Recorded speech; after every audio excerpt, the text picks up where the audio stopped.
पूरे जिस्म पर खारिश हो रही है, दाने बन चुके हैं, डॉक्टर की मेडिसिन खा खा के परेशान हो चुके हैं, हर तरह की आपने रिपोर्ट करवा ली है, हर तरह का आपने अल्ट्रासाउंड करवा लिया है, हत्ता कि आपने एलर्जी सेंटर से भी इलाज करवा लिया है, लेकिन इलाज करवाने के बावजूद भी आप ठीक नहीं हो पा रहे।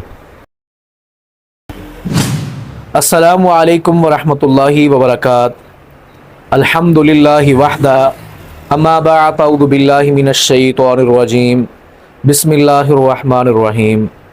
जिस्म के ऊपर दाने हैं, जिस्म के ऊपर एलर्जी बन चुकी है, जिस्म के ऊपर फोड़े फिंसी बन चुकी हैं, आप डॉक्टरों के पास जा जा के थक चुके हैं, आप तरह तरह की मलहम लगा लगा के थक चुके हैं और तरह तरह की मेडिसिन खा खा के थक चुके हैं। आपने क्या करना है, हो सकता है कि आपके साथ रूहानी मसाइल कुछ हो जाएं, तो आपके लिए बहुत आसान एक वजीफ़ा लेके आए हैं। आपने इस वजीफ़े को करना है, इंशाअल्लाह अल्लाह की तौफीक और रहमत से कुछ ही दिनों के अंदर आपके जो खारिश के मसाइल हैं बेहतर होना शुरू हो जाएंगे। सबसे पहले बात ये रख लें याद कि इंसान को खारिश अगर किसी मेडिकल रिपोर्ट के अंदर या किसी डॉक्टर को समझ नहीं आ रही तो ये रूहानी मसाइल भी हो सकते हैं और आपने इसका कुरान के साथ इलाज करना है।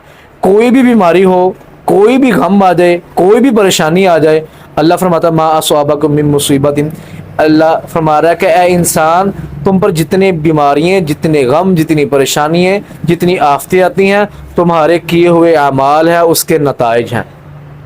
तो अब हमने खारिश का इलाज करना है। इसके लिए आपने एक दुआ पढ़नी है, सूरतुल फातिहा 101 मरतबा। इसके साथ आपने एक दुआ पढ़नी है सूरत अंबिया की आयत नंबर है 83, व अयूब इज़ नादा रब्बहु अन्नी मस्सनी, ये वाली दुआ पढ़नी है। और इसके साथ आपने दुआ पढ़नी है व इज़ा मरिस्तु फहुव यशफीन। हाँ जी, इसके साथ आपने इस दुआ को पढ़ना, मसनून दुआ है, बिस्मिल्लाहि तुरबतु अर्ज़िना, ये मुकम्मल दुआ आपने पढ़नी है, इसके नीचे लगा दी जाएगी। ये 100 मरतबा दुआ पढ़कर पानी पे दम करके आपने पानी पीना है और गुस्ल करना है। गुस्ल किस चीज़ के साथ करना है? नीम और बेरी के पत्ते मिक्स करके उससे पहले अच्छी तरह वॉश करना है, फिर पानी के अंदर उबाल लेना।